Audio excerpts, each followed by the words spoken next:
à tous, je m'appelle Louis Champagne. On est dans les studios de production 35 mm pour un autre balado Saumon Québec, produit par la Fédération québécoise du saumon atlantique. Je suis en compagnie de ma co-animatrice Myriam Bergeron. Salut Louis. Directrice générale de FQSA. Et aujourd'hui, on a un sujet passionnant. On en a eu plusieurs sujets passionnants, mais là, le saumon et son voyage en mer, disons que ça... On me semble qu'il y a beaucoup de questions. Il y a beaucoup de questions. Je pense que c'est une grosse boîte que peu de gens connaissent. Mystère, je crois, est le bon mot. Fait qu'on va espérer pour nos chers auditeurs démystifier une partie de ces enjeux-là. Louis, alors, je vais te laisser ben là, présenter Julien, tu as un titre. Je vais lire ton titre parce qu'il y a quand même beaucoup de choses. Julien April, qui est avec nous, qui est biologiste, chef de division espèces migratrices, direction de l'expertise sur la faune aquatique au ministère de l'Environnement, de la lutte contre les changements. Ah, c'est à cause qu'ils ont changé le nom du ministère que tu as un gros titre. Oui, c'est un long nom de ministère. Ah, c'est un long nom, c'est ça le célèbre nom de ministère. Ben, bienvenue chez nous. Ministère de l'Environnement, de la lutte contre les changements climatiques, de la faune et des parcs. Il me semble que ça va faire un beau mélange de personnes intelligentes qui vont se parler et qui vont essayer de... Hein? Oui, avec essentiellement tout un but commun, préserver l'environnement et la faune. Et on a aussi, Myriam, tu veux le présenter? Frédéric Worski, donc, qui est également biologiste, professeur, chercheur à l'Université de Dalhousie et qui est un grand spécialiste de télédétection. J'en oublie? Non, ben, c'est pas mal ça. Ben, on va revenir sur vos parcours à chacun. Je suis toujours curieux, puis à chaque fois qu'on a des invités, je pose la question, est-ce que vous venez d'une famille qui avait les pieds dans l'eau, qui allait à la chasse, qui allait à la pêche, qui était dans la nature? Est-ce que vous avez un parcours comme ça, M. Worski? Oui, je suis d'origine de Boston, aux États-Unis. J'ai poussé au large de la côte de Scituate, Massachusetts, où c'était la pêche au homard qui a occupé la famille. Pas mal. Wow. Donc, vous étiez dans la nature, vous étiez sur l'eau. Ça vous intéressait déjà même quand vous étiez jeune? Quand j'étais jeune, j'ai passé plus de temps dans la mer en été que j'ai passé sur la terre. Wow! Donc, c'est ça qui a été un grand déclic pour t'intéresser justement à toutes les questions de la mer, de l'océan. Et puis, qu'est-ce qui t'a amené à travailler sur le saumon en particulier? Ah, ça, à frayer même jusqu'au Canada, parce qu'à remonter le... En effet, c'était un déplacement en 1977. J'étais un technicien pour le Woods Hole Oceanographic Institution, qui est plutôt renommé pour avoir découvert le Titanic, l'épave de le Titanic, mais à l'époque a eu une petite station de recherche sur le saumon atlantique sur le côte nord de cette île, Québec. Et j'ai été envoyé pour être le gérant de cette station, et j'ai passé 4 années en faisant l'été sur le côte nord, sur le saumon, et le reste de l'année à Woods Hole. Wow! Donc, ça a été le début d'une grande aventure. Une grande aventure. C'était une période assez intéressante d'arriver. C'était 6 mois après le Parti québécois a pris pouvoir. Ah, ouais. Cette île était très populaire par la FLQ pour faire la quête des soldats pour son hockey. Oui, c'était un choc pour quelqu'un, un anglophone unilingue de Boston d'arriver dans ces circonstances. Vous avez réussi quand même à vous faire des amis et à continuer à vivre pendant 4 ans là-bas. Ça ne doit pas être si mal et tout ça. Puis toi, Julien, est-ce que tu viens d'une famille aussi de chasseurs, pêcheurs, des gens de la nature as-tu vécu les pieds dans l'eau quelque part aussi au Québec? Ou... Je dirais que oui, quand même. J'avais peut-être pas une famille de maniaques de chasse et pêche comme certains, là. Comme certains ou comme je le suis devenu, mais quand même, la pêche, entre autres, ça faisait partie vraiment des vacances familiales depuis mon tout jeune âge. Là. Je viens de la région de Québec, fait qu'aller pêcher l'ombre de fontaine, c'était une chose qu'on faisait à chaque année depuis que j'ai 4-5 ans. Donc, tu as fait tes études à l'Université Laval? Oui, c'est ça. Puis tu as eu des maîtres, en fait, parce qu'on a rencontré plusieurs, parce que de plus en plus, il y a une relève, il y a des plus jeunes comme toi, mais il y a des maîtres élèves. Est-ce qu'il y avait quelqu'un vraiment dans ton parcours qui t'a inspiré? Ben, c'est sûr que je pense aux 2 personnes qui m'ont dirigé à la maîtrise et au doctorat, là, Julie Turgeon à la maîtrise, puis ensuite Louis Bernatchez pour mon doctorat, qui a fait beaucoup d'avancées scientifiques, je dirais, de façon générale sur les poissons, l'évolution des poissons, la génétique des poissons, puis incluant beaucoup d'avancées par rapport au saumon. Bon, bien, aujourd'hui, on parle du saumon et de son aventure en mer. T'sais, on la connaît comme pêcheur, on la connaît plus en rivière. On prend de plus en plus de responsabilités aussi comme pêcheur en rivière. La remise à l'eau s'est instaurée depuis quelques années. De plus en plus de pêcheurs remettent leurs poissons à l'eau. Mais ça reste mystérieux. ce magnifique saumon-là qui retourne en rivière qui retourne en mer après être né en rivière. Alors, comment on peut expliquer rapidement là, ce long parcours-là? Il part d'une rivière en Gaspésie sur la Côte-Nord, puis il prend l'estuaire, puis il s'en va vers...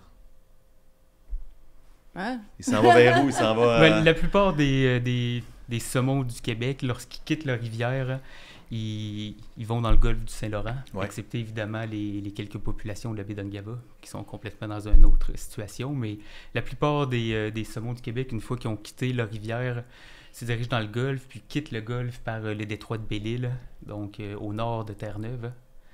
Puis les saumons qui sont destinés à seulement revenir en rivière après un hiver en mer, donc ce qu'on appelle des fois les petits saumons, les madeleineaux, ben, selon ce qu'on en sait, ils ont l'air de rester relativement près de la côte de Terre-Neuve et du Labrador, alors que d'autres saumons qui, eux, sont destinés à rester plus longtemps en mer puis à revenir normalement sous forme de ce qu'on appelle des grands saumons ou des redibères marins, ben, eux, ils peuvent se rendre jusqu'au Groenland. Donc, si on parle d'un voyage de quoi, 3, 4, 5 000 km à peu près, ou un peu moins? Aller-retour, ça peut peut-être ressembler à ça. Mm-hmm. Facilement. Incroyable. Facilement. Dans le fond, vous avez découvert beaucoup de choses sur la route migratrice du saumon dans les, dernières années. Vous avez fait, les deux, vous êtes beaucoup impliqués là, dans des projets de télémétrie, dont toi qui es visiblement un spécialiste. En fait, est-ce que ça fait longtemps qu'il y a de la télémétrie? Comment ça fonctionne? Expliquez-nous un peu comment faut. Oh, wow, beaucoup là. Okay. On va commencer avec une bouchée à la fois. On va commencer avec le golfe de Saint-Laurent et comme Julien l'a mentionné, le départ par le détroit de Belle-Île. Le golfe est très intéressant du point de vue de ceux qui sont en train d'étudier le saumon et la vie en mer parce que c'est la première étape, mais c'est une étape, un laboratoire en effet, dans lequel on peut envisager d'actuellement travailler, de faire quelque chose. La mer est large, c'est impossible de placer les équipements partout dans la mer pour couvrir toutes les places, mais par exemple, le détroit de Belle-Île est une zone d'une vingtaine de kilomètres, si on peut mettre un compteur en effet, qui passe le 20 km, à ce point-là, tu commences à faire un estimé de le nombre de saumons qui sortent du golfe. Le découvert du fait que le détroit était le passage principal pour les saumonaux sortant de le golfe de Saint-Laurent était une des plus grandes découvertes de la télémétrie, et on va parler de ça dans un instant. À l'époque, c'est moi qui ai commencé cette étude. Je n'ai pas eu les ressources pour fermer le détroit de Cabot, mais j'en ai eu assez d'équipements pour aller monter sur le détroit de Belle-Île. La connaissance conventionnelle à l'époque était avec les directions de les courants dans le golfe du Saint-Laurent qui sont contre la cloche, qui veut dire que les saumons sont probablement sortir par le détroit de Cabot et passer vers la haute mer. Donc, j'ai commencé cette étude avec l'objectif de prouver qu'ils ne passent pas par le détroit de Belle-Île.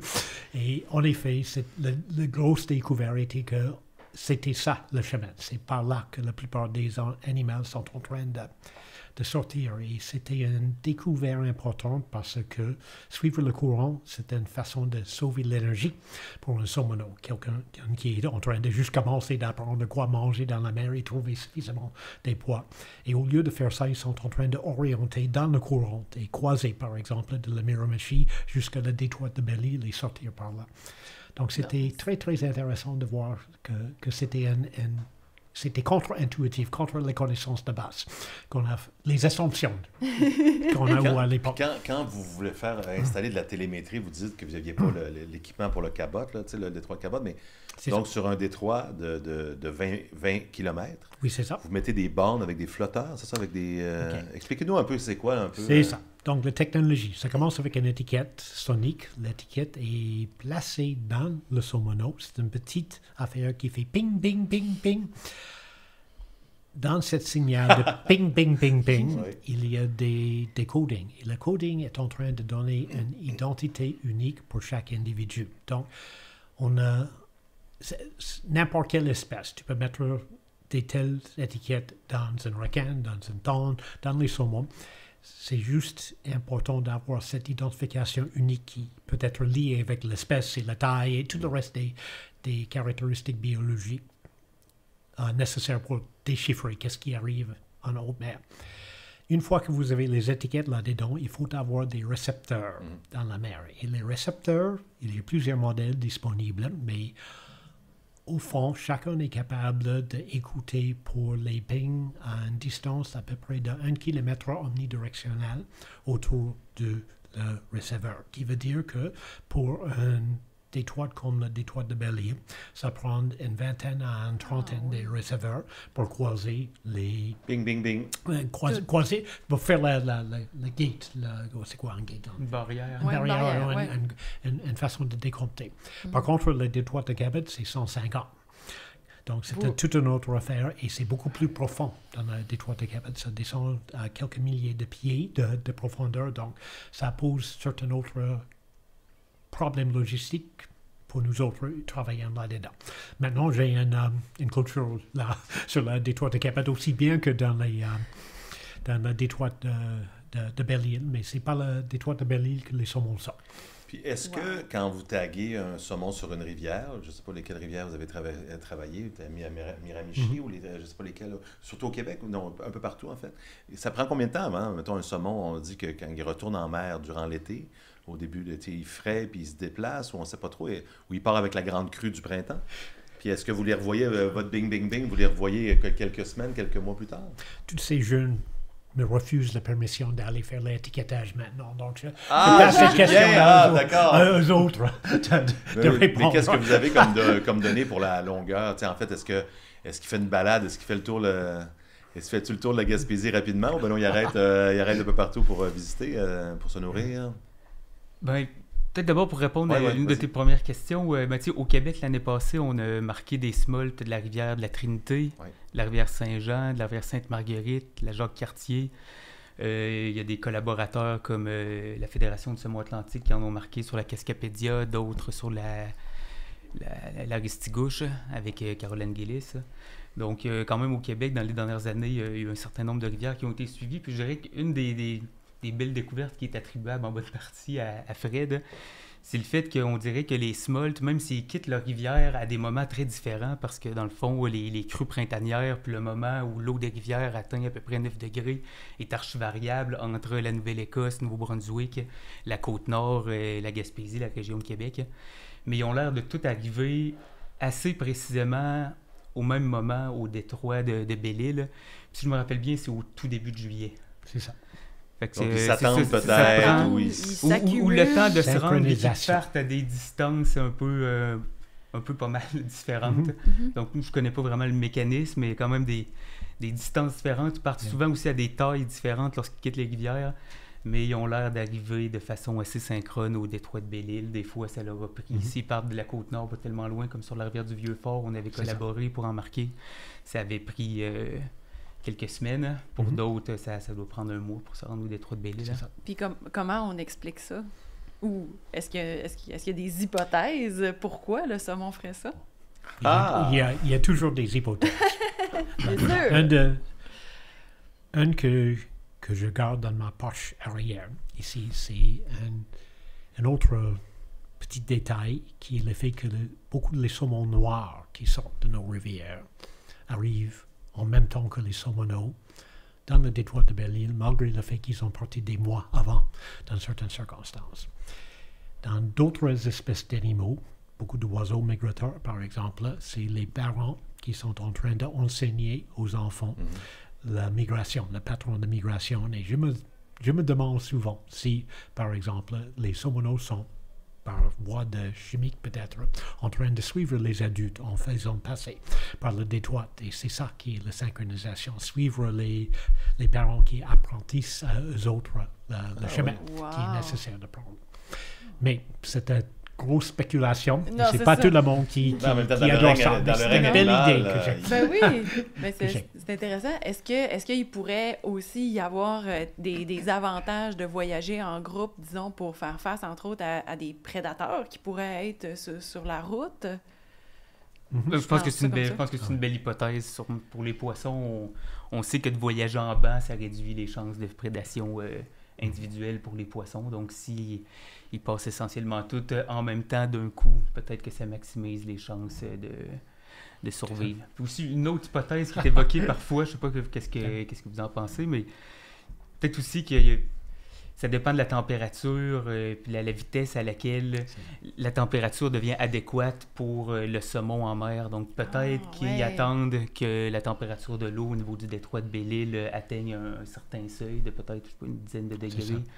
Peut-être que ça aussi, ça contribue un peu à faire en sorte que les smolts passent à peu près en même temps parce qu'ils doivent attendre que la température soit propice. Les premiers monteraient, se rendraient compte qu'il fait un petit peu trop froid, redescendraient, recroiseraient des copains qui sont en train de monter, puis tout le monde ferait ça, on monte, on descend, puis maintenant, hop, quand on arrive en haut, la barrière de froid, toi tu dis 10 degrés, puis après ça, il dit c'est bon, on y va. Là, 10 degrés, c'est à peu près, c'est une hypothèse, mais oui, ou sinon, peut-être que avec des centaines d'années d'évolution, les smolts ont tout simplement plus ou moins sont adaptés à juste partir au bon moment, voyager au bon moment, puis arriver au bon moment. Je ne sais pas s'ils arrivent au détroit de Belle-Île, ils se rendent compte que la température n'est pas bonne, puis qu'ils niaisent. Honnêtement, je ne sais pas. Mais c'est ça. Sinon, peut-être qu'ils font juste voyager à la vitesse qui est adéquate selon leur taille, selon les courants. Puis ça fait en sorte que si le timing est bon, qu'ils arrivent au bon moment. Puis c'est beaucoup... Pour le saumon, le timing est assez important à plein niveau pour que la nourriture soit là au bon moment, autant en rivière qu'en mer, que la température soit propice pour les activités physiologiques. Donc, la température a souvent un rôle assez important sur la biologie des espèces de poissons. Ça, c'est un mécanisme plausible. C'est difficile d'envisager une façon que les prédateurs vont exécuter un délai dans le premier qui arrive de contrôler la migration, faire la synchronisation comme tel. Donc, je m'en doute que les prédateurs sont responsables pour la synchronisation. Oui. Donc, ils peuvent retarder s'il y a tel banc de poissons qui passe ou tel prédateur qui va. C'est ça. Ceux qui retardent vont juste faire face au même prédateur pour plus long de temps. C'est pas une excellente stratégie. Est-ce qu'on en parle des prédateurs? Avant, les prédateurs, c'était un pêcheur louche qui prenait 7 tags et plus, puis il braconnait dans la rivière. Mais je veux dire, les prédateurs en mer... Quels sont-ils? Ça dépend de la grosseur aussi que les petits smolts ont d'autres genres de prédateurs que les plus gros saumons, peut-être, non? En mer? Très probablement, oui. Donc, on parle du phoque, on parle de... En mer, on entend parfois parler du thon, le requin, thon, morue, aiglefin,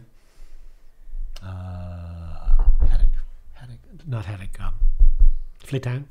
Oui, le flétan, le gros flétan. Oiseaux marins. C'est les fous de bassin. Oui. Très important. Les fous de bassin. Il faut se souvenir que dans la mer, il y a très peu des animaux qui sont morts des causes naturelles comme telles. C'est 90% ou plus sont morts dû à la prédation. Tout le monde est mangé par quelque chose. Mais quand on les voit, nous, dans les rivières à saumon, les saumons se stationner, la nuit arrive, se stationnent, des fois quelques jours, des fois quelques semaines, des fois quelques mois dans un certain courant, puis ils sont là, puis ils restent dans cette fosse-là.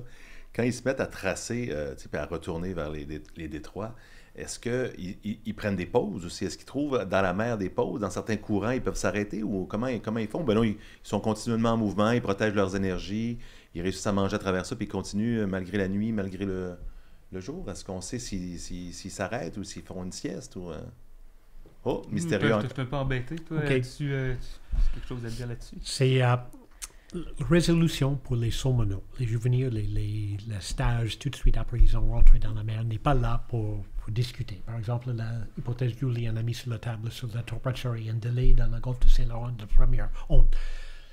On n'a pas les enregistrements dans la bonne place au bon moment pour dire est-ce qu'ils ont pris une pause. Oui, d'accord. Mais pour les saumons adultes, d'après ce qu'on peut voir, ils sont en train de nager presque toujours. Ils sont en train de voyager, de mourir sans arrêt. Wow. Wow. Ça, sur les plus gros saumons, comme les saumons noirs, des fois, on peut installer ce qu'on appelle des tags satellites qui permettent de suivre les saumons en continu. Donc là, on le voit ou on le verrait s'ils prennent des pauses. On peut voir si, par exemple, ils plongent en profondeur. Alors qu'avec la technologie des tags acoustiques qui sont utilisés chez les smolts, là, on peut juste savoir quand ils passent à côté d'un récepteur, comme l'expliquait Fred plus tôt. Donc, on n'a pas une résolution aussi fine des déplacements, surtout en mer, où on ne peut pas quadriller l'ensemble du golfe avec des émetteurs, des récepteurs plutôt. J'aurais une question. Ben là, tu en as une bonne question. Je ne sais pas si c'est la prochaine, mais en tout cas, vas-y. Non, vas-y. Non, parce que tu as quand même fait ta maîtrise sur un sujet, puis j'ai envie de lancer ça, mais on va attendre un peu. Gardons-nous ça comme sucre à la crème. Oui, bien, en fait, on parlait justement un peu du patron de migration pour les rivières du Québec méridional, disons, puis tu en as glissé un mot. Il y a les rivières aussi du nord, de la baie d'Ongava, qui ont un patron un peu différent. Je pense que, Julien, tu as travaillé un peu là-dessus. Qu'est-ce qu'ils ont de différent, ces rivières-là? Ben, je dirais que d'un côté, elles sont super différentes, mais d'un autre côté, les saumons, certains font des choses très semblables des autres saumons. Peut-être, première chose, qu'il y a des saumons vraiment anadromes dans les rivières de la baie d'Ongava, comme dans le Coxsowak, qui se rendent jusqu'au Groenland. Okay. On le sait à partir d'assignations génétiques. On prend des échantillons sur les saumons qui sont prélevés au Groenland, puis on est capable de les assigner avec leur rivière ou région d'origine. Fait que c'est sûr qu'il y a certains saumons de la baie d'Ongava qui se rendent au Groenland, comme nos autres grands saumons du Québec, puis d'ailleurs en Amérique du Nord, mais même des saumons européens qui se rendent au Groenland. Mais ce qui est particulier, par exemple, dans la baie d'Ongava, puis qui n'a pas l'air de se retrouver nulle part ailleurs, selon mes recherches et les discussions que j'ai eues, c'est des saumons qui, après avoir donc smoltifié, après avoir entrepris le processus physiologique pour les amener à endurer l'eau de mer, l'eau salée, ben, ils ont l'air de rester dans l'estuaire du Coxsowak. Plutôt que de partir vraiment vers l'océan, ils resteraient dans l'estuaire. Ça a été, entre autres, récemment confirmé dans le cadre d'un projet de maîtrise avec Caroline Brûlé, fait dans le laboratoire de Pascal Sirois à l'Université du Québec à Chicoutimi, auquel a participé le ministère. Puis on le voyait bien dans la microchimie des otolithes que certains des saumons demeurent dans l'estuaire. Puis en mettant ça en lien avec d'autres données qui ont été cumulées au fil des années, ben, on voit qu'ils n'ont pas une croissance aussi importante que les saumons qui partent vraiment en mer, qui se rendent au Groenland, puis qui tapent dans un gros buffet, probablement. Mais on pourrait, dans les hypothèses qu'on lance, c'est que peut-être, par exemple, que peut-être que la croissance est moins bonne, mais la survie est peut-être meilleure parce qu'ils se dirigent moins loin, ils font face à moins de défis potentiellement en restant dans le Coxsowak. Fait que, bref, on dirait qu'il y a des smolts qui prennent en quelque sorte, puis encore là, d'autres hypothèses, soit qui prennent la stratégie, puis c'est vraiment une adaptation que de rester dans l'estuaire, un peu comme je disais, pour une espèce de compromis entre maximiser sa survie ou maximiser sa croissance et sa reproduction. Puis aussi une autre hypothèse qui est valable, c'est que peut-être que parfois, il y a des smolts qui arrivent juste trop tard, en partant, supposons, du Coxsowak, s'ils commencent à dévaler puis sont à des centaines de kilomètres en amont dans la rivière, peut-être que lorsqu'ils arrivent finalement dans l'estuaire ou à peu près du Coxsowak, mais là, déjà, la température de l'eau est trop froide pour lui, peut-être déjà qu'il commence à avoir une couverture de glace, puis peut-être qu'il est juste tout simplement pris par une barrière thermique, puis que c'est pas nécessairement une adaptation, mais c'est plus qu'il est mal pris, fait qu'il reste là, il réussit à survivre, mais c'est pas nécessairement par adaptation ou par choix. C'est parmi les questions qu'on se pose sur le saumon du Coxsowak, celle-là. Parce que aussi pour finir, tant qu'à ça, le portrait, des fois on parle de Wananiche, puis dans plusieurs des cas, la Wananiche, c'est un saumon qui est en quelque sorte prisonnier de l'eau douce, mais il y a quand même des populations de saumon, ou plutôt de saumon Wananiche, qui semblent faire le choix de rester en eau douce, malgré le fait qu'il y aurait tout à fait la possibilité de migrer en mer, parce qu'il n'y a pas, par exemple, de chute ou d'obstacle à la migration. Puis c'est le cas, entre autres, dans le Coxsowak, où il semble avoir à la fois des salmo-salars Wananiche résidents qui quittent pas le milieu d'eau douce puis complètent leur cycle de vie en eau douce, d'autres qui font des migrations dans l'estuaire, puis reviennent se reproduire en rivière, puis d'autres se rendent jusqu'au Groenland.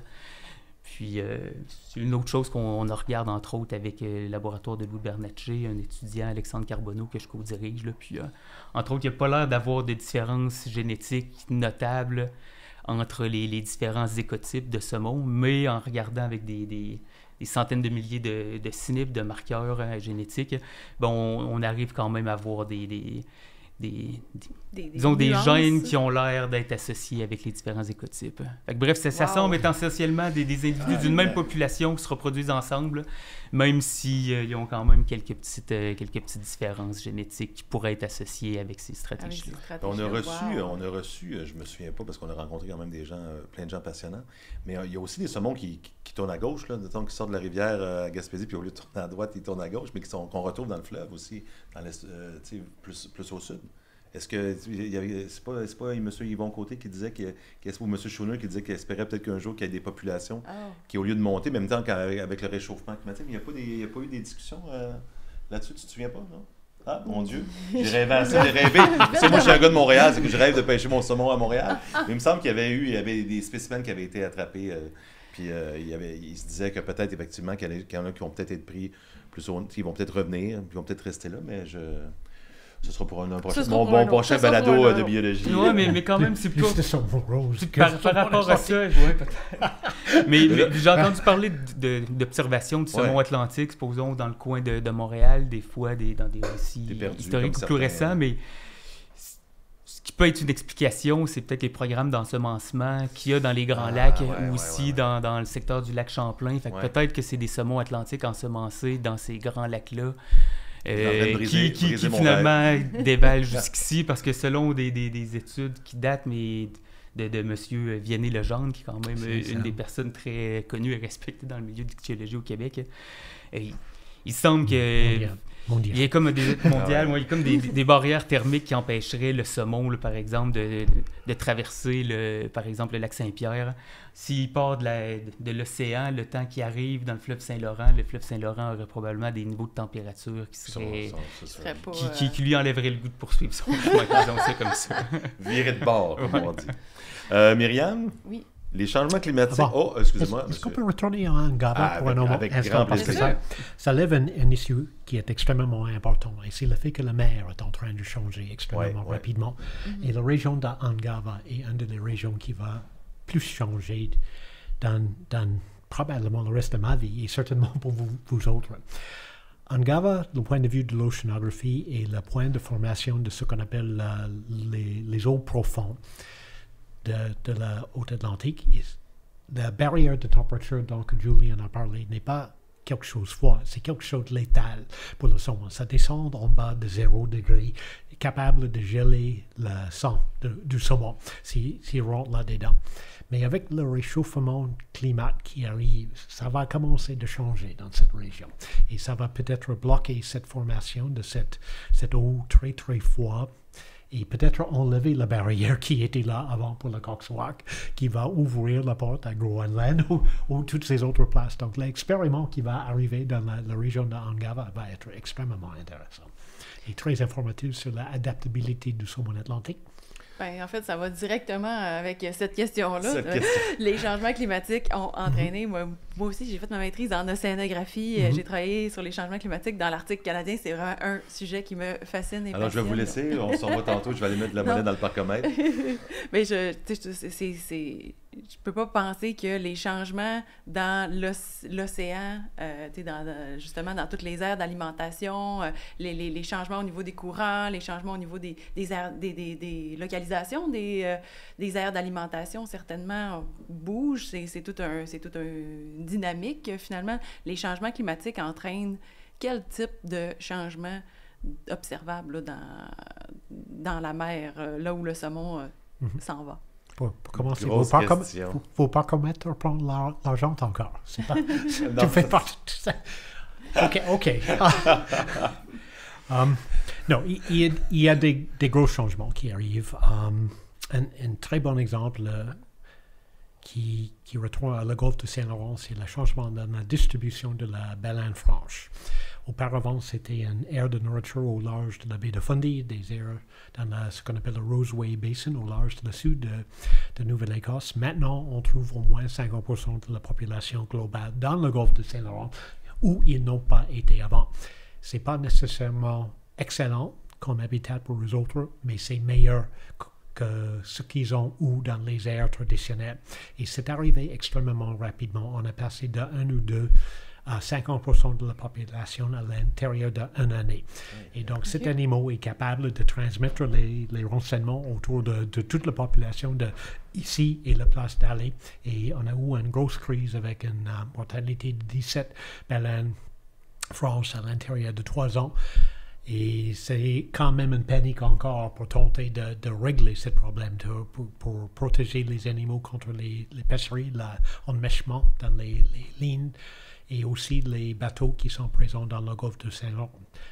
Tout le gouvernement, les efforts du Canada, a réussi de diminuer ça à 0 rapport de mortalité dans les derniers 3 ans. Ça, c'est la bonne année.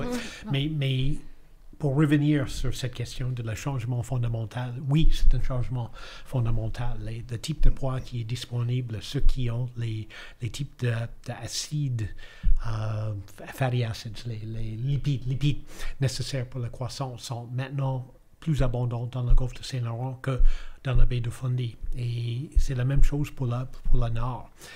Et pour nous autres, le changement avec le réchauffement, en changeant la distribution des animaux et les espèces d'animaux qu'on trouve dans certaines places va changer les aires de nutrition et la qualité de la nutrition pour le saumon en marchant vers le Groenland, et ça peut avoir des effets assez nuisibles sur la population. Tantôt, on a effleuré un peu les prédateurs et tout ça, là, les mesures... les mesures, puis la nature aussi qui va reprendre un peu son cours. Puis on en parlait un petit peu avant de commencer. Donc, les prédateurs du saumon, donc on a parlé des grands flétans, des morues, c'est tellement bon du saumon, donc je pense que ces poissons-là, ils ont compris qu'ils étaient au resto de sushi. Et les phoques, puis on parlait des phoques, puis moi c'est un sujet qui m'a toujours intéressé, j'en ai parlé souvent, parce que tu sais, j'ai lu là-dessus, je pense qu'il y en avait 150 000 il y a 35 ou 40 ans, puis je pense qu'on a plus de 3 millions maintenant de prédateurs, puis ça mange aussi énormément, ça mange plusieurs livres de poissons par jour.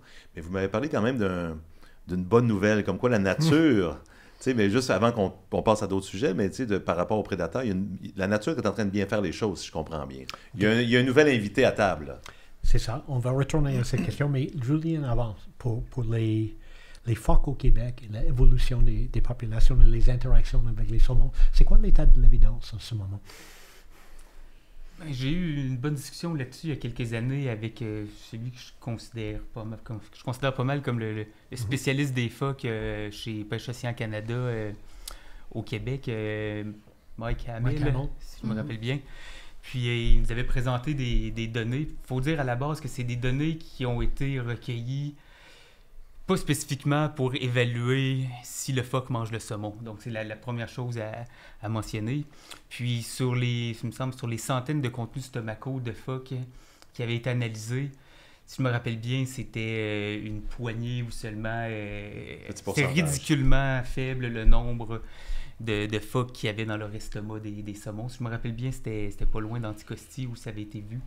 Donc, je dirais qu'il n'y a pas vraiment de preuves scientifiques ou de données pour affirmer que les phoques sont une grosse menace pour le saumon, mais en même temps, c'est pas comme s'il y avait eu un design expérimental spécifiquement fait pour ça. Ouais. Fait que, tu sais, je pense qu'on peut pas exclure la possibilité qu'il y ait un impact, mais il n'y a pas non plus d'évidence claire comme quoi il pourrait en avoir. Ce qui avait été discuté un peu, c'était peut-être en particulier l'impact que peut avoir les phoques lorsqu'ils... Je pense que c'était surtout les phoques communs qui ont peut-être plus tendance à rentrer dans les rivières, où là, peut-être que c'est un peu plus facile de chasser le saumon rendu en rivière dans des endroits un peu plus confinés. Effectivement, mais dans ce cas, pour les fins de nos auditeurs, il y a certains phoques qui ont été observés vraiment très, très en amont dans des rivières. Là.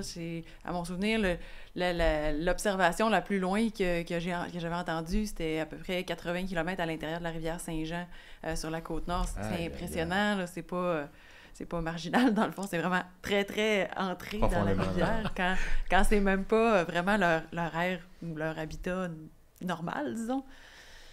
C'est sûr que ça peut être préoccupant pour le public, peut-être même pour les biologistes de voir ça.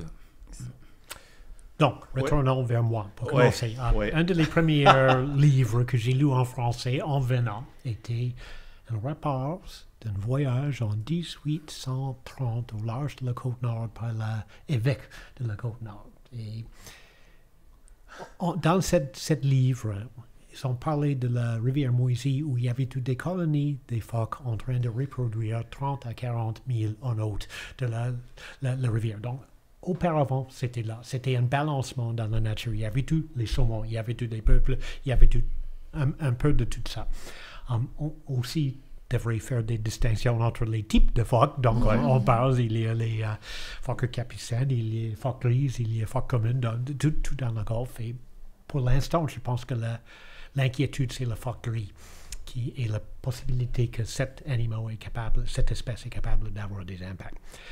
En parlant de nouveaux arrivés, en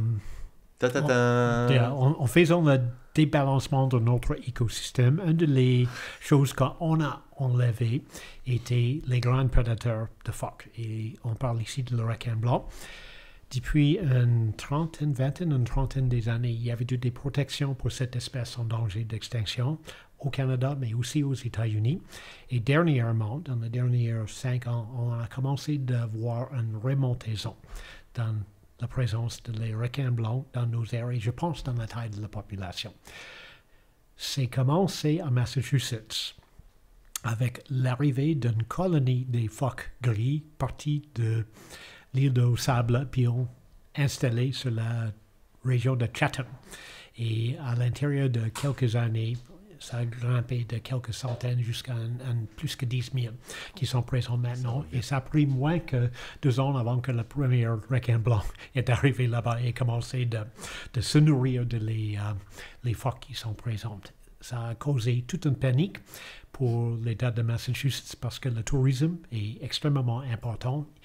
À Chatham, on parle de les plages préférées par les touristes. On parle des zones très peu profondes. Regarde maman, le gros requin, il mange le phoque. Très peu profondes. On parle de 5 à 10 pieds de profondeur au large de la plage pour des longues distances. Donc, les requins étaient en train d'aventurier dans des zones très peu profondes jusqu'à la plage où se trouvent les gens.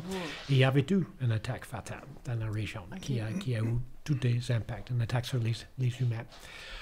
Donc, Massachusetts a commencé un gros programme d'étiquetage par voie des étiquettes satellites et aussi étiquettes acoustiques pour les requins dans cette région et on a commencé à apprendre beaucoup là-dessus. Pour commencer, il semble que 30% des requins blancs qui arrivent sur Cape Cod maintenant sont en train de rester là pour toute la saison. Ils font une migration des zones sud où ils sont confortables pour l'hiver vers des zones plus au nord. Ils sont capables de pénétrer pas mal au nord parce qu'ils sont capables de capturer les chaleurs métaboliques à partir de la contraction des muscles, c'est-à-dire on a un système d'échange contre-courant pour la chaleur. Juste capturer cette chaleur et la mise dans le cœur et tu peux aller visiter des zones beaucoup moins chaudes que avant. OK. Donc, l'animal est capable de monter au Canada, mais n'était pas en train de monter au Canada parce que la taille de la population a tellement diminué. Dernièrement, on a commencé à voir beaucoup. Et j'ai mentionné que 30% de ceux qui ont été étiquetés par l'État de Massachusetts au large de Massachusetts restent là-bas. 70 partent. Okay. Et où est-ce qu'ils s'en vont? Au moins une centaine ont passé par environ une centaine, a passé par la région de Halifax et quelques-uns ont entré dans le golfe de Saint-Laurent, d'autres au large de Terre-Neuve et Labrador. Ils sont en train de réoccuper la distribution traditionnelle de notre secteur et on a commencé à voir beaucoup plus de captures de phoques et de blessures sur les phoques dans nos régions à partir des requins. Et il y avait tout de même des investigations par les requins blancs, des plongeurs au large de Halifax dans les dernières quelques années, quelque chose qui n'était pas rapporté depuis des années. Donc, la nature, malgré tout, malgré ce que les humains font sur la nature, il y a des choses qui se rebalancent au fil des années. Ouais. Probablement, le nombre de requins blancs ne sera pas suffisant de diminuer la population. Mais ce que ça va changer, c'est la distribution. Et les phoques ont l'avantage sur le saumon. Quand les saumons devraient passer par des constructions, ils sont concentrés et les phoques vont se positionner, par exemple, dans une zone très peu large, dans une rivière rentrant juste dans un estuaire. Et s'il y a une concentration de saumon là, c'est facile d'attaquer et d'avoir des proies. C'est par là que les requins vont se placer parce que les phoques sont en train de concentrer. Les phoques vont changer d'idée, ils vont aller ailleurs et à ce point-là, ce taux de prédation probablement va diminuer beaucoup. Oh, wow! On parlait tantôt du long voyage du saumon vers le Groenland aussi. On a parlé des détroits, il y en a qui arrêtent, qui redescendaient et tout. J'aimerais qu'on parle un peu du Groenland aussi, parce que je suis un humble pêcheur, mais j'ai quand même lu et vu un reportage sur les pêcheurs là-bas. Je pense que l'État, en fait, ils ont décidé de racheter certains permis de pêche. J'aimerais ça que vous nous expliquiez un peu ce qui s'est passé là-bas. Quand même, c'est une mesure, c'était de la pêche qui durait depuis des années et des années. Là. Je pense qu'il y a encore quelques permis de pêche pour la subsistance. Mais nos saumons se frappaient vraiment à des filets en arrivant là-bas. Mais est-ce qu'on peut en parler un peu du Groenland? De ce qui s'est passé, de ce qui se passe présentement? Oui, je peux en parler. Oui. Dans les années... C'est l'affaire gouvernementale. Dans les années 80, où à peu près, il y avait parfois des centaines de milliers de saumons qui étaient pêchés au Groenland. Mais les prélèvements ont énormément diminué. Puis depuis déjà quelques dizaines d'années, on parle d'à peu près, si je me rappelle bien, en moyenne peut-être 10-15 000 saumons qui sont pêchés là-bas. Fait que, ça a quand même baissé de peut-être 90% des prélèvements. Fait que, je pense que c'est important d'être assez objectif quand on analyse cette situation-là. Ensuite, ceux qui pêchent actuellement au Groenland, il y en a qui sont considérés comme des pêcheurs commerciaux, mais c'est important de comprendre qu'ils pêchent quand même avec des petites embarcations au filet mouillant, puis qui n'ont pas le droit, mais absolument pas, d'exporter leur capture en dehors du Groenland. Puis le Groenland, comme vous vous en doutez sûrement, c'est un milieu assez isolé où il y a des enjeux de sécurité alimentaire. Donc, s'ils pêchent à peu près, disons, 10 000 saumons par année, puis ils sont à peu près 50 000 sur l'île. Fait que, ça fait à peu près un saumon par 5 habitants si on fait des chiffrons. Fait que... dans un certain sens, je pense qu'on peut dire que c'est une pêche essentiellement de subsistance qui a diminué en ampleur de façon assez importante au fil des années. Mais il continue quand même d'avoir des négociations entre les pays dans le cadre des activités de l'Organisation pour la conservation du saumon de l'Atlantique Nord, l'OCSA, qu'on appelle en français, puis NASCO en anglais, où on essaye de convenir tous ensemble de ce serait quoi un niveau de prélèvement acceptable, parce que c'est certain que ça a quand même des impacts ailleurs, puis ce qu'on réalise de plus en plus, c'est que c'est beaucoup au Québec qu'il y a des impacts parce qu'on a la chance d'avoir des populations de saumons qui sont fortement constituées de grands saumons. Donc, il y a une forte proportion de nos saumons qui voyagent au Groenland. Fait que j'ai fait des calculs par rapport à ça récemment. Ça représente quand même quelques milliers de grands saumons qui sont pêchés au Groenland qui ne reviendront pas finalement au Québec. Selon mes estimations, je m'étais basé sur les chiffres de 2016 à 2019, si je me rappelle bien. Mais c'est comme si en Gaspésie, les pêches du Groenland étaient responsables du fait qu'on ait à peu près 2500 grands saumons de moins. Pendant ces années-là, les pêcheurs récréatifs pêchaient, pour cette région-là, il me semble, à peu près 500 grands saumons par année. Mais la région de la Gaspésie, honnêtement, la situation du saumon est quand même relativement, en tout cas, pas mal mieux que la majorité des autres endroits dans l'aire de répartition mondiale de l'espèce. Fait que, puis nous-mêmes, on juge qu'il y a assez de saumon pour qu'on empêche des grands. C'est sûr qu'aussi, par exemple, les pêches du Groenland, ils ne peuvent pas cibler juste les populations qui vont bien. Si c'était ça serait merveilleux. Mais aussi, si on estime que ça représente quand même quelques centaines de grands saumons qui seraient retournés dans des régions comme la capitale nationale, la rivière Jacques-Cartier, du Gouffre, les rivières aussi d'Anticosti.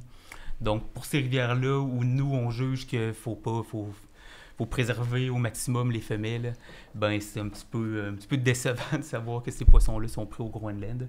Mais comme je le disais, il faut relativiser parce que c'est quand même une pêche de subsistance qui se fait là-bas, puis on fait quand même un gros effort de conservation de leur bord. Fait que je pense que nous autres, ici au Québec, avec nos règles de pêche dans les dernières années, notre plan de gestion, on a réduit encore nos prélèvements. Fait que je pense que ça met bien la table pour discuter avec le Groenland, puis dans la mesure où tout le monde fait des efforts, puis va dans la bonne direction, puis se parle, échange des données, ben je pense que ça va quand même relativement bien. Puis espoir que tout le monde trouve son avantage là-dedans. Puis je trouve ça le fun pour nos amis qui nous écoutent. En fait, on a fait un épisode justement avec Maxime Guérard et Sébastien Lavoie. Maxime qui travaille avec toi, là, justement sur le plan de gestion, plus la gestion de la pêche sportive. Fait que avec lesquels peut-être nous, pêcheurs, sommes plus familiers, mais avec tout ce qu'on se dit, il faut voir que la gestion du saumon atlantique va bien au-delà de ça, puis qu'il y a des considérations à prendre sur toute son aire de répartition, sur toute la durée de son cycle de vie. En plus, le saumon traverse des territoires qui sont provincial, fédéral, international. Donc, tu sais, au ministère, il y a ça aussi, une gestion. C'est un grand diplomate, le saumon, dans le sens qu'il se promène d'un pays à l'autre, puis il n'y a pas besoin de passeport. Tu sais, ça touche à beaucoup de gens. Là, ça doit être assez fascinant. Là. Puis l'Ocsan, c'est une belle organisation pour justement mettre en lien toutes ces personnes-là. Puis il y a comme des programmes d'échantillonnage internationaux auxquels le Québec participe. Puis nous, on envoie pratiquement chaque année un technicien ou une technicienne au Groenland aller mesurer les prises, prendre des échantillons pour la génétique, pour après ça essayer d'identifier leur origine. Fait que je dirais qu'il y a quand même des belles collaborations. Puis dans la mesure où les gens se parlent, échangent des données, participent à des mêmes comités scientifiques, il y a moyen que ça soit sain comme activité. Je fais une petite parenthèse un peu peut-être rigolote, mais en même temps qui a un fond de sérieux. Mais on a eu des ballons chinois au-dessus de nos territoires. Puis je dis le nord du Québec, là, on a vu avec la tension qu'il y a en Ukraine puis en Russie, on parle de solidifier nos frontières. Puis là, je pense qu'on a à peu près 2 pédalos avec une carabine à plomb au nord. Mais je veux dire, on parle des pêches qui sont répertoriées, mais il y a eu longtemps des rumeurs de bateaux de pêche chinois et autres d'autres pays qui viendraient au nord pour le saumon. Est-ce que c'est encore des enjeux? Est-ce que c'est des enjeux des années 70-80 où il y avait des bateaux-usines qui venaient? Est-ce qu'on retrouve encore? Est-ce que dans le ministère, vous avez des informations de ce côté-là? Ou il va falloir mettre une tag télémétrie sur les bateaux chinois? C'est un sujet un peu embêtant, puis je sais qu'il y a un article scientifique qui est sorti récemment qui faisait vraiment pas l'unanimité, qui suggérait qu'il puisse y avoir de tels bateaux en mer qui dirigent leur effort sur le saumon. Mais moi, personnellement, j'ai quand même des doutes parce que le saumon, c'est quand même une espèce qui est très peu nombreuse en termes d'individus. Puis dans l'océan, on connaît pas beaucoup d'endroits, en tout cas les scientifiques connaissent pas beaucoup d'endroits où les saumons se concentrent de façon assez importante pour faire une pêche qui serait comme rentable pour vendre du saumon, puis pour l'exploiter, pour que ça soit rentable.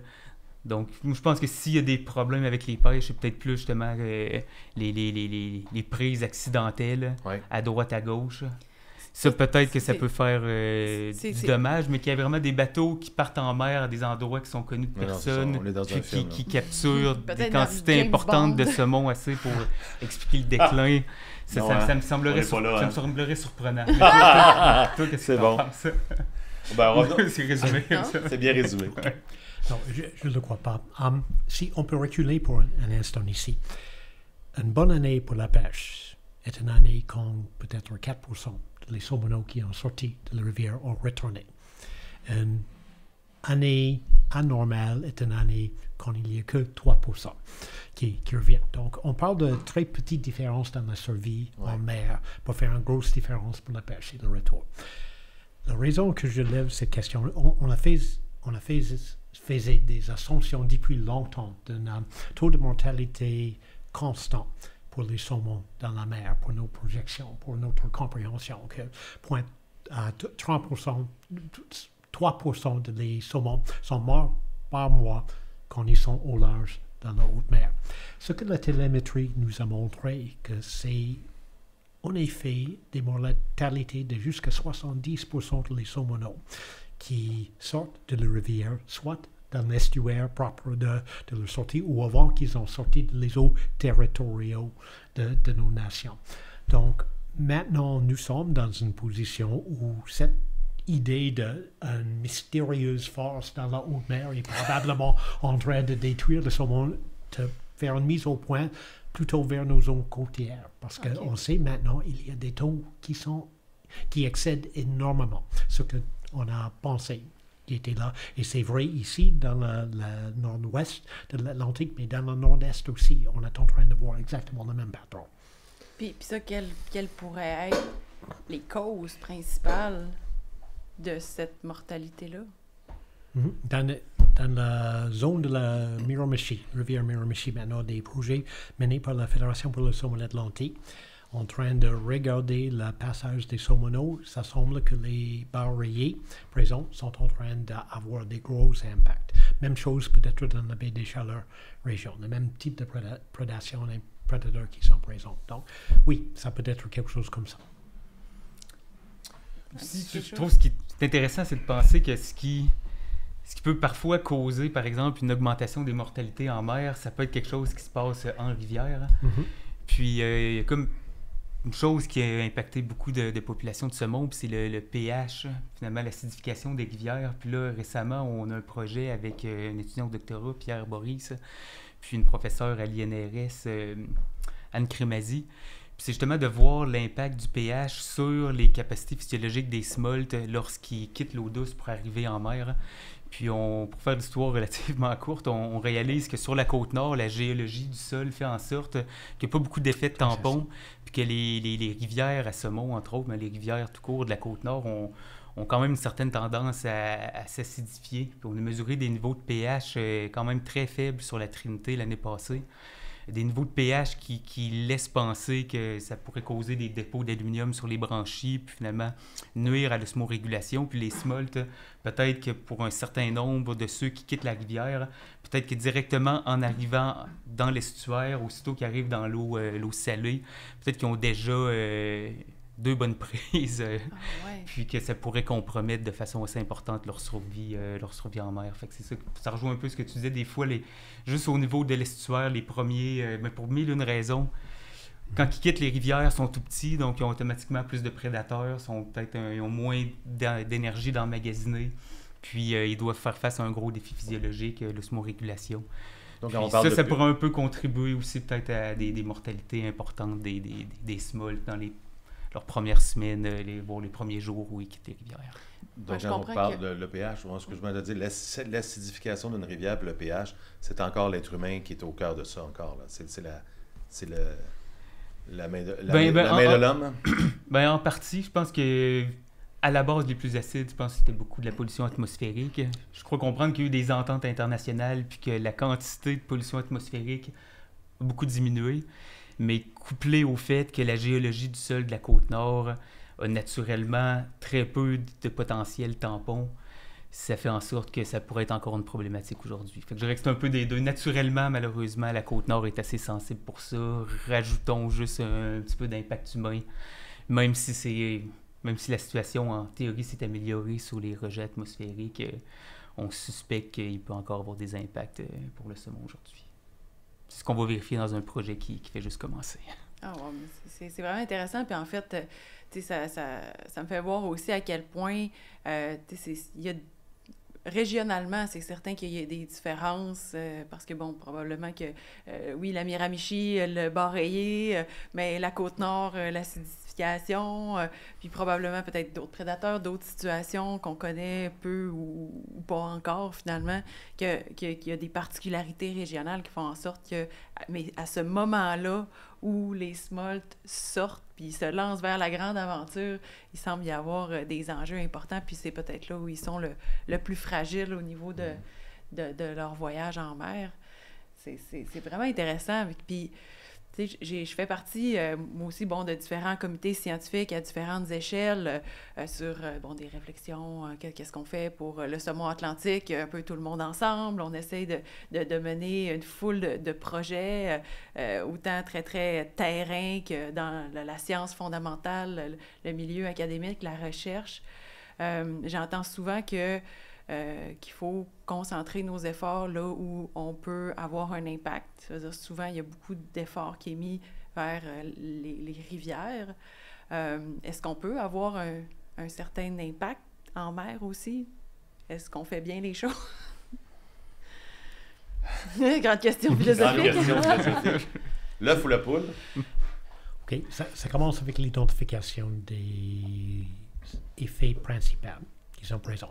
Pour certains problèmes tels que le réchauffement global et un changement entier de régime thermique qui sont présents dans la mer, ça, c'est pas une question de la province de Québec de régler tout ça. Non, ça va prendre un effort mondial pour le faire. Pour d'autres choses, on peut commencer à envisager quoi faire. Par exemple, si vous voulez avoir plus de saumons, qui sortent, par exemple, de la Miramichi, des saumons noirs, il faut que les pêcheurs supportent le retour des requins blancs dans le secteur. Ça pose un problème social d'être là en public, disant que oui, on veut avoir plus des requins blancs dans la baie des Chaleurs. Je peux voir encore déjà les questions, mais c'est surtout un développement de connaissances sur le fonctionnement de nos écosystèmes, les façons que les composants interagissent l'un avec l'autre et supportent l'un avec l'autre, et commencer de déplacer notre gestionnement vers quelque chose qui est plus balancé de cette façon. Je pense qu'à long terme, pour des raisons d'efficacité, mais aussi pour des raisons de la finance, le coût de faire quelque chose. C'est le seul espoir qu'on va avoir. Si on ne réétablisse pas ce balancement dans les raisons, je m'en doute si on va vraiment avancer notre récupération des saumons. Est-ce que vous sentez que dans la population, après toutes ces années-là, vous sentez que, j'ai l'impression que dans plein de domaines, pour la foresterie, pour les mines, on l'a vu dernièrement en Abitibi, de plus en plus le citoyen, on dirait qu'on a envie de se réapproprier notre territoire, puis on dirait qu'il y a eu des grandes années où on coupait du bois, on envoyait ça dans les rivières, les mines et tout ça. Mais est-ce que vous sentez l'appui, quand on passe sa vie à travailler sur le mieux, en fait, améliorer, en fait, aider la nature du mieux qu'on peut. Est-ce que vous sentez l'appui de la population? Vous sentez que des fois, vous mettez l'appui sur quelque chose, puis il y a des jobs en dessous, il y a des peurs, il y a des angoisses, il y a des vieux mythes qui traînent. Est-ce que vous êtes en train de vous battre, ça, ou vous sentez qu'il y a des gens qui sont prêts dans la population à embarquer, puis pour le T-shirt du requin blanc? Moi, je suis pour le T-shirt du requin blanc, je veux le faire printer, là. Se battre ou s'engager? Ouais, c'est ça l'issue. En effet, la question de s'engager les gens, pas une question de fermer les modes de vie des communautés qui dépendent sur ces secteurs, c'est de trouver les alternatives. Et l'économie qui va faire quelque chose qui, à long terme, va supporter ces communautés. Et ça va être difficile pour commencer, sans doute. Il y a des changements qui arrivent. Chaque fois qu'il y a un changement, il y a des gagnants, mais aussi des perdants dans l'équation. Mais à long terme, c'est tout le monde qui va gagner. Ben, c'est comme le documentaire, je cherche le nom depuis tantôt dans ma tête, en arrière-plan, mais le documentaire sur les pêcheurs du Groenland qui se sont fait racheter leur permis. Je veux dire, c'était une culture depuis toujours qu'il y avait là-bas. Puis à un moment donné, ils ont dit, c'est quelqu'un qui est allé les convaincre un par un, puis il y en a un qui a dit, moi j'accepte. Puis là, il accepte, là, puis c'est ça aussi, les changements, ça se fait petit peu par petit peu.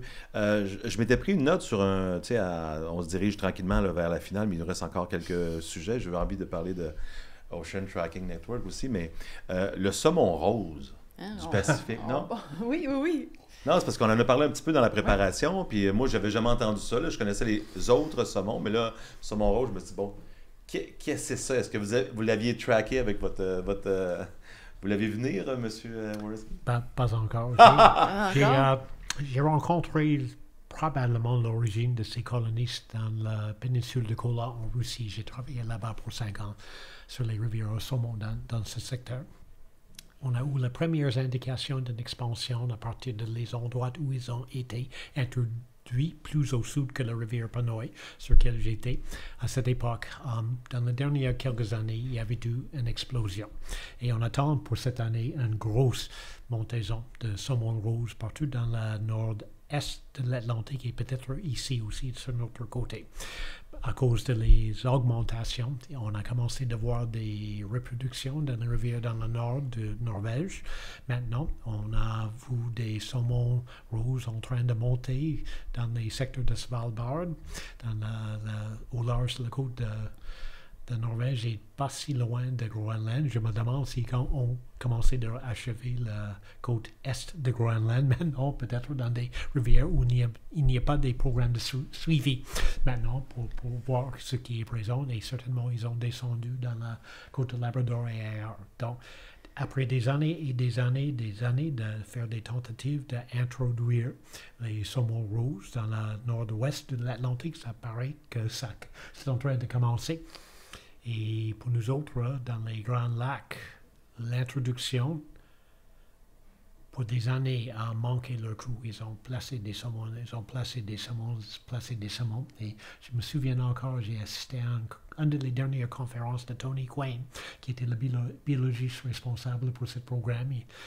Il décrit comment la réussite de l'introduction dans le Grand Lac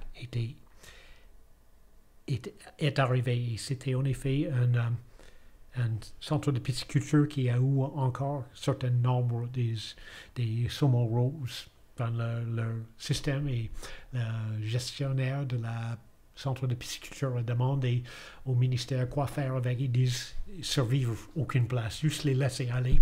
Et c'est à partir de cette dernière laissage de ces animaux dans le Grand Lac qu'on a développé des montaisons dans les années paires, les années impaires, et quand même un capture régulière des saumons roses au large de l'Aquarium de Québec dans le programme de suivi qui mène là. C'est ça. Presque chaque année, il y a quelques-unes qui ont été détectées. Donc, mais ça, c'est incroyable. Puis, je veux dire, ça devient une autre variable supplémentaire dans tous ces changements. C'est qu'il y a des introductions, il y a des espèces exotiques qui semblent pouvoir bénéficier, en tout cas, d'une foule de changements, puis que là, ça leur permet de coloniser des nouveaux endroits, mais que théoriquement, ils n'étaient pas supposés être là. Je savais pas qu'on en observait jusqu'ici à Québec. Ben c'est ça, il y en a d'observés en Islande, au Groenland. Il y en a plus d'une vingtaine au Labrador. Au Québec, en 2017, on a observé 2 dans la baie d'Ungava. En 2019, c'était encore 2 dans... que j'ai dit en 2021, c'était 2 dans la baie d'Ungava. Et puis un autre dans la région de la Basse-Côte-Nord. Puis qu'est-ce que... C'est quoi les préoccupations en lien avec l'arrivée potentielle de saumon rose qui pourrait côtoyer davantage le saumon atlantique sur nos rivières? Moi, j'ai participé à des discussions avec des comités d'experts internationaux sur le saumon rose pour se préparer à leur arrivée, avec des Norvégiens, des spécialistes de la côte ouest qui connaissent le saumon rose depuis longtemps. Puis ça reste vraiment dur à dire ça va être quoi l'impact. Le saumon rose, donc, si on veut voir les choses de façon relativement positive, c'est que les juvéniles restent très très peu de temps en rivière. Aussitôt que les alevins sortent du gravier ou presque, ils se dirigent vers la mer. Fait que supposons qu'il ne devrait pas y avoir trop de compétition en rivière entre les juvéniles.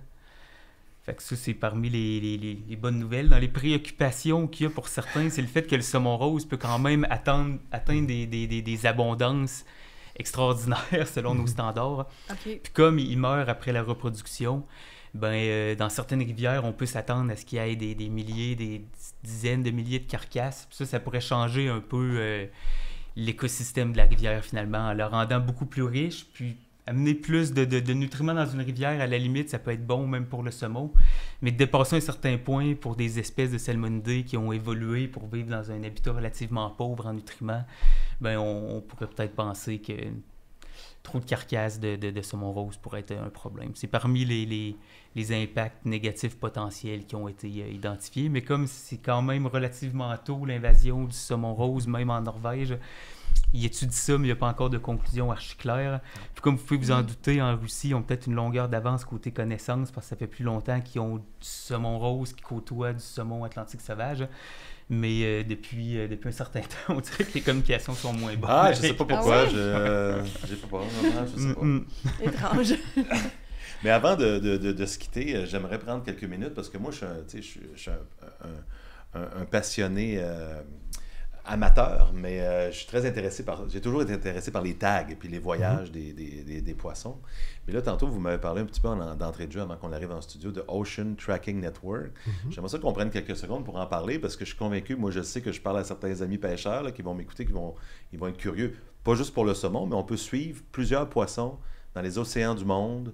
On peut suivre leur... Expliquez-moi un peu, ça vient de où? Je pense que vous avez fait partie de ce... Quelle est l'origine de cette théorie, c'est mystérieux. C'est ce qu'on appelle un National Science Facility. J'ai aucune idée de la traduction officielle de la Fondation Canada d'innovation du Canada pour ça. Mais l'objectif, c'est de placer certaines quantités d'infrastructures, les receveurs dont on a parlé, dans des zones stratégiques pour supporter une communauté qui est en train de faire des investigations sur la migration, pas juste du saumon atlantique, mais de toutes sortes d'autres espèces. Le rationnel en arrière de ça, c'est le fait que c'est beaucoup plus efficace si tu peux faire ça pour toutes sortes des espèces de haute valeur et ça devient un support mutuel pour chacune des espèces et les patrons de chacune des espèces pour travailler là-dedans. En plus, la moitié de mes personnels sont associés avec les données qui viennent de ces systèmes. L'idée en arrière de ça, c'est que oui, on va installer les grosses affaires, par exemple une ligne de receveur autour de la détroite du Cabot et à ce point-là, suivre la migration des thons bleus et les maquereaux et la flétaine, tous les autres qui arrivent dans le golfe. Mais pour vous autres qui en a des petits projets là-dessus et peut-être aussi vos receveurs qui sont placés quelque part, vous devrez partager avec nous autres les informations sur les animaux étiquetés, pas pour utilisation tout de suite, mais après vous avez publié vos résultats, ça sera là dans la banque de données disponible pour les chercheurs de l'avenir pour avoir des conditions de base et des connaissances de base de la migration des animaux là-bas, mais aussi des détections que vous avez à partir des receveurs que vous avez dans cet endroit. Donc cette tâche d'apporter toutes ces données ensemble est une tâche énorme. Moi, je suis en train de placer à peu près 3000 receveurs par année, mais au large de la mer, avec tous les autres groupes qui sont là-bas, il y a un autre peut-être 20 à 25 000 qui sont présents. Si on partage les données à partir de tous ces receveurs, on commence à avoir un réseau global de suivi pour ces animaux. Et nous sommes en train de faire des grandes découvertes sur des déplacements des animaux qu'on n'a jamais attendu de savoir. Oh, wow.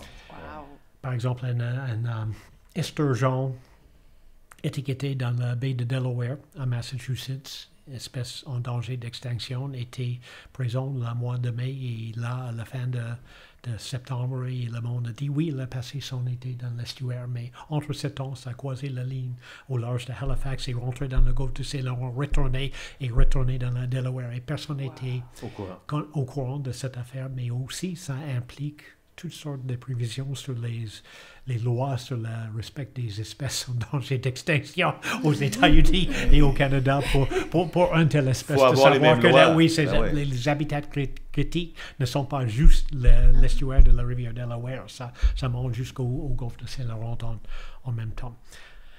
Donc, le réseau est là pour supporter ce type de recherche. Nous sommes opérationnels, comme je vous ai indiqué, global. Au large de l'Afrique du Sud, l'Australie, un petit peu faible dans l'Asie en ce moment, mais est très fort dans la région de la Nord-Atlantique. Donc, le saumon atlantique est un intérêt naturel pour nous autres. Wow, c'est tellement fascinant. Mais je vais aller fouiner sur ce site Internet-là. Je trouve ça extraordinaire. Puis j'ai un projet de voyage en Australie l'année prochaine. Je vais regarder si je pourrais pas me trouver un tag de saumon perdu d'une rivière québécoise.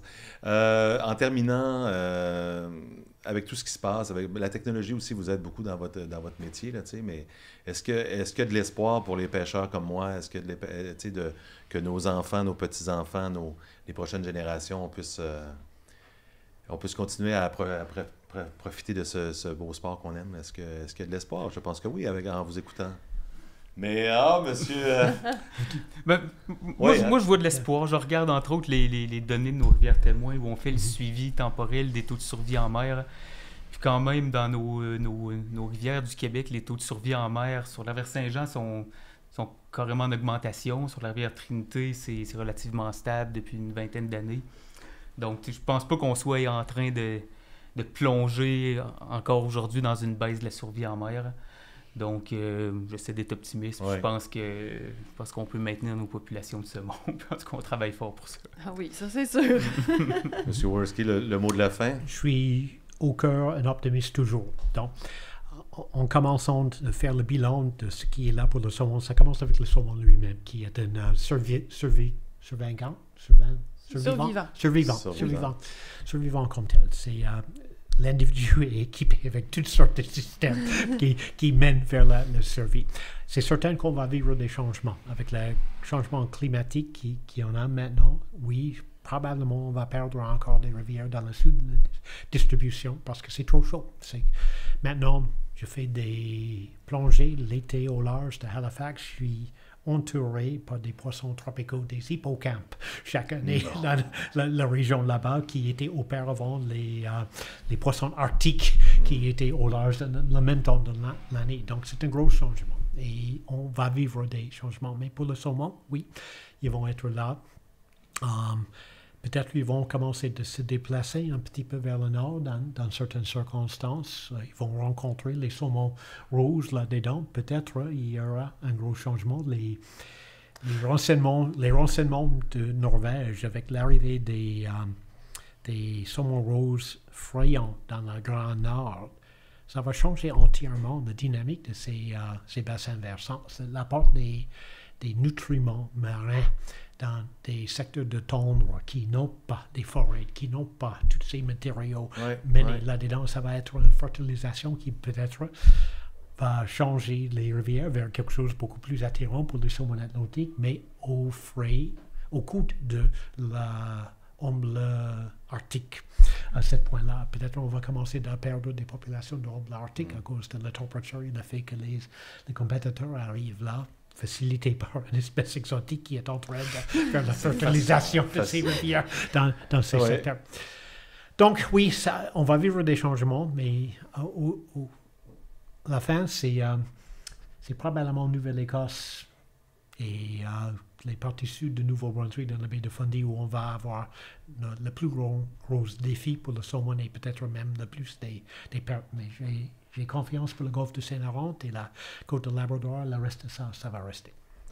Merci à vous deux. C'est fascinant. Merci de votre temps. Puis, merci écoutez, à vous. Sujet dont on ne parle pas. Puis il y avait beaucoup de rumeurs puis de fausses. Ça que je suis bien content. On a appris beaucoup avec vous aujourd'hui. Merci. Merci infiniment.